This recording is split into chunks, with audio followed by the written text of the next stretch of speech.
What's going on, everybody? Welcome to my YouTube channel. My name is Muhammad. This is Heavy Metal FPL, where we bring you the means and the needs to succeed in the fantasy world. Wherever you are, whatever you might be doing, make sure to hit that like and subscribe button. And without further ado, let's jump straight into it. So I want to start off this video by talking about Salah. I think a lot of things that I'm going to discuss later are related around Salah. He's hard to get into your team. There's a lot of maneuvering that you have to do, but Salah is a great pick. Salah is someone I've been eyeing for quite a while, right? For game week 9 is what I've mentioned in the earlier videos, but also before that, he's not so bad, right? Against Brighton, who are a high-scoring team. They're an attacking team. They leave a lot of spaces behind, as we saw in the last match. You know, they got demolished 6-1, but they leave a lot of spaces behind. They haven't gotten a single clean sheet since the season has started. So Salah is not a bad pick against Brighton, so getting him into your team now isn't such a bad idea. We all know the reasons why you'd want Salah in your team. I think, you know, he's a proven FPL asset as of the past seasons. This season, he's been very, very consistent. You know, in the last game, he could have gotten an assist easily if it wasn't for the controversial calls that went against Liverpool. I know Liverpool fans are up in a frenzy because of what happened in the last match. You know, he could have easily gotten an assist there for Luis Diaz. He's really good as an FPL pick because he's that type of player that's not afraid to be selfish because he's good enough, right? He'll take that shot when there's a pass. You know, he's that type of guy that you'd want, you know, because he's going to take on those shots. He'll always be looking. He has himself in his FPL team, which, you know, and he said, I think once, that he likes to get points for himself. He's always trying to you know, try to get those FPL points. Look, the fixtures are good. He plays for a good attacking team, and he's a great player, and he's also captainable material.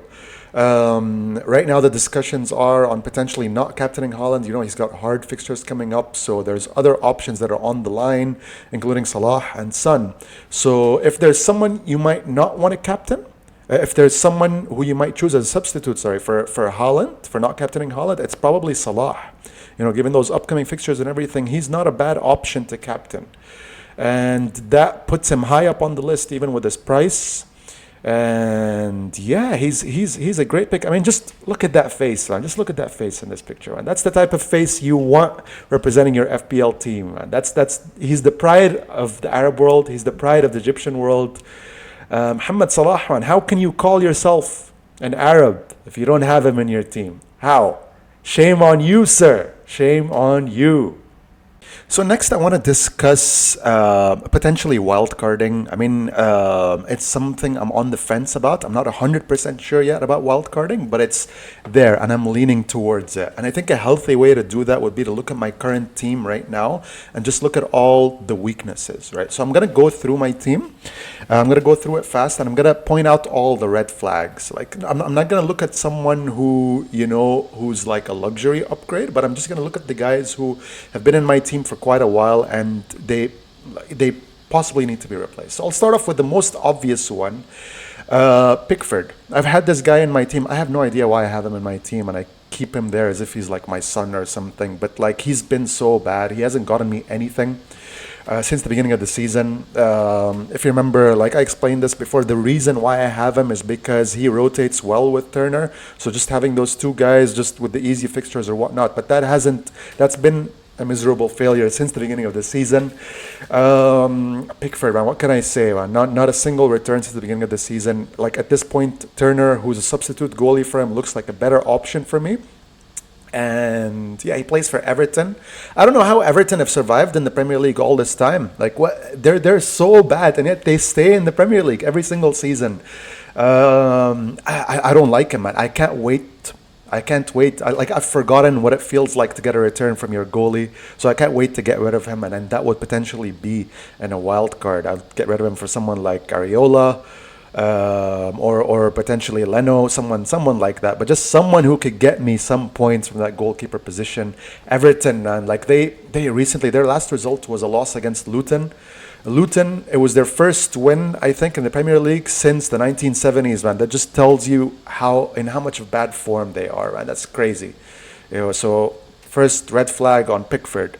Gabriel, not so much. He's not so much of a red flag. There's Estupinian. Not a lot of people are talking about this, but Look, I know a lot of people have Estupiñán in their team. The guy, for me, he's a bit of a risk right now, and I'll tell you why. Because in the last match against Aston Villa, they lost 6-1. But also, he didn't look very good. He had a really, really bad match. Like, that's probably one of the worst matches I've ever seen for him. And everything from Aston Villa was going down his side, especially in that first half. Cash was just running down that side, going nuts. Those assists and everything. He had a really bad match. A lot of things were going down his side, and also he got taken off. So that's one thing. And also another thing is that he's a potential rotation option. So not a lot of people are discussing that. But Brighton have Lamptey, who's a right back normally, but he has shown that he can play as a left back. And we've seen that before from De Zerbi. So rotation option, that's something I'm just keeping in my mind, is that he could be rotated at one point, which won't be good for anyone who owns him. Trippier, Udogi, Kabori, they're all not necessarily red flags. We've got Saka right now, who's being run into the ground by Arteta. He's been playing a lot of games, and now he's an injury concern. As of today morning, he's been shown as an injury concern, and he's also got 2 hard fixtures. So Saka, really, really good FPL asset, but the injury concerns and the upcoming fixtures make him someone that you might potentially want to remove from your team and put in someone like Maddison, who's probably a much better pick at this point, at least in the current short term. Maybe, if you want to get him back, just keep an eye on his later fixtures. I think starting from game week 11 or game week 12, you might want to have him back in your team for Arsenal's good run of fixtures starting then. Mbuemo is another one who's look, his position. If you watch the last Brentford match against Nottingham Forest, like he's playing out really, really wide. He hasn't gotten a return in such a long time. He's still on penalties. His upcoming fixture is against Man United, where that lines up very well for Brentford. They're not getting a lot of good results lately. They're languishing at the bottom of the Premier League table, but if there is a match where they could potentially bounce back, it's this one against Man United, where Man United might want to try to take control of the match and then they'd hit them on the counter. But Brentford are without Rico Henry. I think that's when they've started to struggle, when Rico Henry got injured. So Mbuemo is someone I might want to get out of my team just because he hasn't gotten a return in such a long time. Like he might be someone who's very, like, I'd say he's an orange flag potentially at this point. I might on a wild card, I would not want to have him in my team, and even like right now, he's someone like I wouldn't fault you for taking him off your team. Mitoma is next. He's a rotation option. Brighton are a really good team. Mitoma is good. I like him because he's been proving to be a differential for me in my mini league. But he could potentially be replaced. There's a lot of good picks there. West Ham, Aston Villa, whatnot. All these guys could potentially replace him for someone you could not have to worry about him being benched. And not have to worry about someone who's another goal-scoring option within the same team. So I like Mitoma being replaced. He's another kind of yellow flag in my team. Rashford is a red flag. Rashford, I don't know what to say. And he's just not looked in good form. I'll talk a little bit about Man U. They're going through a horrible crisis. I've mentioned that before. They've got an injury crisis. They're not looking good at all in terms of injuries. And their wingers. They've got Sancho and they've got Anthony, who are both facing these sexual assault allegations. All of that nonsense. So Man United not in good form. Rashford not in good form at all. I keep giving excuses for him every single week, trying to keep, and I've kept him in my team for so long. But right now, there's so many other good picks, and he's very, very expensive. I do not like him. I do not like Rashford in my team right now. I want to get him out ASAP. I'm tired. I don't know. I'm tired of just having him in my team right now. One factor, I want a wild card, man. One question I want to ask myself is how much do I want to put up? How much do I want to put up with this mediocrity from Man United? How much am I going to keep being patient with that? So what I've done over here is I've put my current team, because I'm eyeing a wild card, right? I'm eyeing a wild card. I think it's just a good thing to do now. It feels like the right time for it. There's the fixture swings coming up and everything. So I just want to look at how my team would look like with a wild card in comparison to how it currently is. So that's what I've got laid out over here. I've done a couple of transfers just on the fantasy website. I haven't confirmed on anything just yet. But I'm leaning towards my wildcard team. This is how my wildcard team would look like. I've gotten rid of all those guys that I mentioned were red flags. Okay, the first thing here is that I've mentioned Salah earlier. The thing is with Salah is that it's very, very hard to get to him without wildcarding, because I'd potentially have to get rid of a good player in my team to try and get him without a wildcard. So I'd have to get rid of either Alvarez or I'd have to get rid of Trippier, which isn't ideal, right? Isn't ideal. Both guys in good form and everything, you know. So ideally, I'd like to get him by upgrading my team rather than having to settle for something different. So let's look at this. I mean, I like to look at this wildcard team. Just look at that over here. You know, I think this is the template there in terms of the midfield. You know, Son and Madison are good picks because they've got Luton upcoming. They've got Neto, who's looking in good form, even though he plays for Wolves, but he just seems like their main guy over there. Just an exciting player to watch, even though he plays for a defensive team. You've got Diaby. He's got that yellow flag, but it shouldn't be a concern. I think hopefully he should be back by the next match. We'll have a look at their European fixture upcoming, and we'll see if there's more news on that when we come closer to the game week. We've got Salah, who I've mentioned earlier. We've got Archer, who's more of an enabler, and that would, you know, keep Son, keep Madison, and keep Salah, and keep Alvarez and Trippier, by the way of just having Archer in your team, just that sub who always plays for Sheffield United, and you might start him every now and then. It's good to still have a good bench of players who could potentially come in circumstances where, you know, you might have an injury or whatnot, or a rotation. Taylor plays for Burnley. He's also like very, very cheap, and there's also another option for Burnley, Bayer. He's 0.1 more expensive, and I think he starts more often. So 3.9 or 4. You've got Taylor, you've got Bayer. Both of those are good options.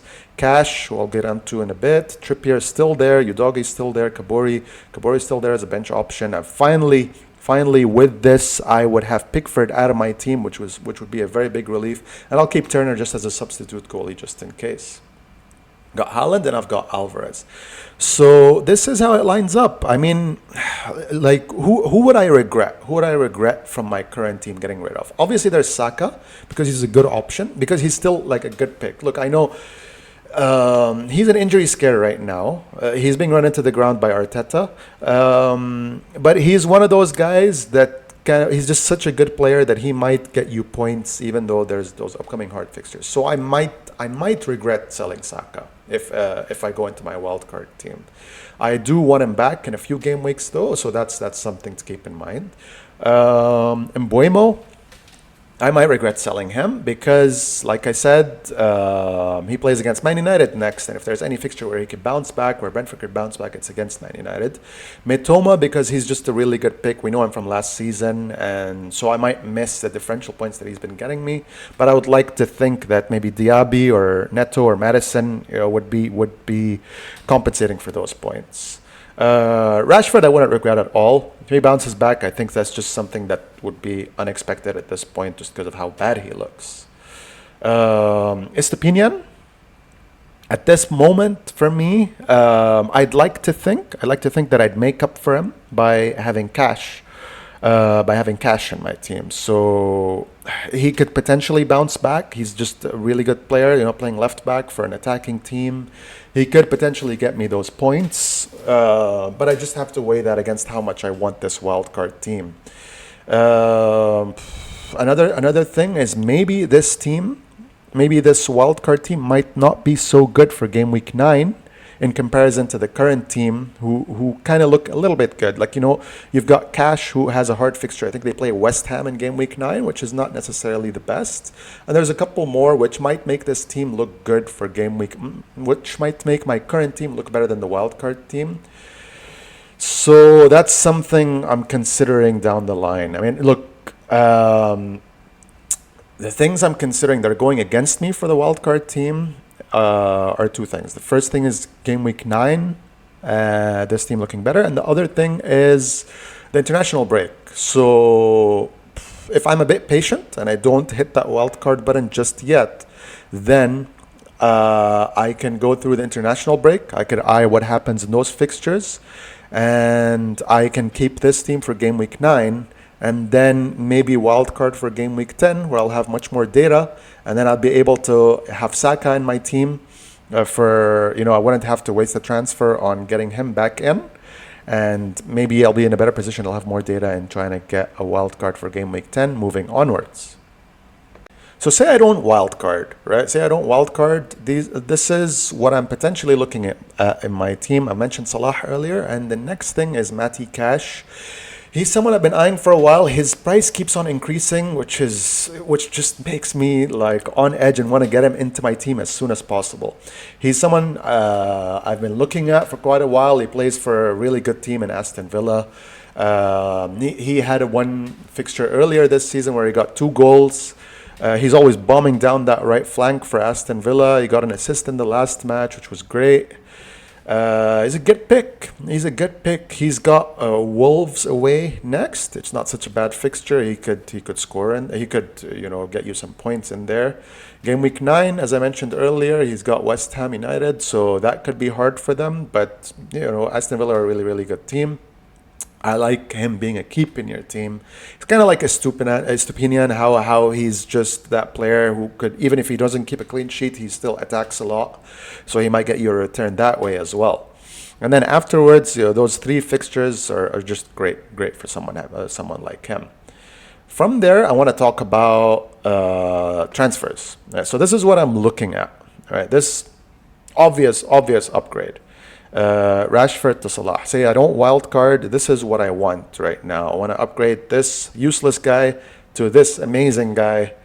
But the problem is obviously the price. So I'd have to make up for this, like the 4 million over here. I'd have to make it up somewhere else. And like I said, I would have to sacrifice. Right. So these are the 2 options that I have for sacrificing, and I don't like either of them. I would have to lean more towards Alvarez, removing Alvarez from my team. I don't like so much. I know Man City lost their last match against Wolves. They seem to always lose against Wolves for some reason. Like I still remember from the days where Wolves had Jimenez and they had Traore. They always struggled. Like Man City always struggled against them. They lost. This one did not look very good for Man City. They struggled in that one. They looked timid in attack. They looked like they were out of answers. And at the same time, they were playing without Rodri. I don't want to give them excuses or anything, but like as much as people talk about Haaland, they talk about De Bruyne being the focal point of Man City, I think it's Rodri. Actually, he's just that type of player that's a profile that they don't have a replacement for, and I think just all over Europe it's hard to find a player with the profile of Rodri, like similar for Barcelona as well, where they have Busquets, who's just very hard to find the profile of that guy. He's been suspended, and in the upcoming fixture, I'll talk about that more in the next video, but the upcoming fixture is against Arsenal. So, but even with that, like with this game that they struggled like badly against Wolves, this guy just pops up and scores that amazing free kick. He scores that free kick. So I like Alvarez as an option. Man City, we've always complained about them rotating, about Pep rotating and everything. Now we've got Alvarez who's close to nailed, man. That's something that we've been looking for in Man City. So I don't like the fact that I would be selling him because of that. It's like, when do you ever get someone who's a good attacking player for Man City, who's also cheap, right? 6.9 million for playing for Man City, and who doesn't get rotated. Like it's kind of a blessing, and it would be kind of like throwing it in the bin if I sell Alvarez. The other one is Trippier. He's got a hard fixture coming up right now. They're playing against West Ham, so maybe not the most ideal fixture, but he's been good in his last two games. He's gotten 3 assists in the one before, and then 1 assist in the last one. So he's good. I'd sell him for someone like Gusto, who would be returning by the time he comes. Maybe like by next week he's coming back, Gusto. And there's also those 2 Burnley defenders that I mentioned, Bayer and Taylor. So that's how I would make up the money for Rashford. For Salah. That's how I would make up. It's one of these 2, and I don't like both of them. Now, by game week 9, right, this is how my team could potentially look like. This is how my transfers could potentially look like. So, do I want to get cash into my team? I could either sell Gabriel over here, or I could sell Estupinian. Gabriel, because he's got those two hard fixtures coming up. He's got Man City and then he's got Chelsea away, which is not a high scoring fixture. So I could potentially sell Gabriel, and I could potentially sell Estupinian because of him being a potential rotation option, and that also keeps me a little bit of money in case Salah, like I don't have enough money for Salah.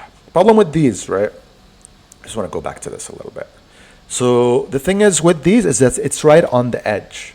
It's right on the edge. I could see Rashford lowering down in price. You could use a website like I think there's websites online. If you just Google them, you could find the price rise changes, who could potentially rise up today and who could not. So and Rashford could be one of those that just decreases in price. And this is right on the edge right now. So if I want to do this without a wild card, I'd have to do it ASAP, because with these two transfers, I'd be on 0.0 million right now. So if there's a price decrease for Rashford, then I can't do it anymore. So that's what's keeping me on edge, and that's what's making me just want a wild card so I don't have to think about all this stuff. Right? So Salah enabler for him would be Alvarez to Archer, and then later there's Gabriel to Cash, or potentially Stupinian to Cash. I think that wraps it up for this one. Thank you, and don't forget to hit that like and subscribe button. Stay tuned to my channel. I've got an upcoming video where I'll be talking about the last fixtures. I'll be doing a preview and a review, and I'll also be talking about captaincy options. So yeah, don't forget to hit that like and subscribe button. Thank you very much for listening. And if you like this video, yeah, I already mentioned that. If you like this video, like and subscribe. And yeah, I gotta bounce, and I'll see you later.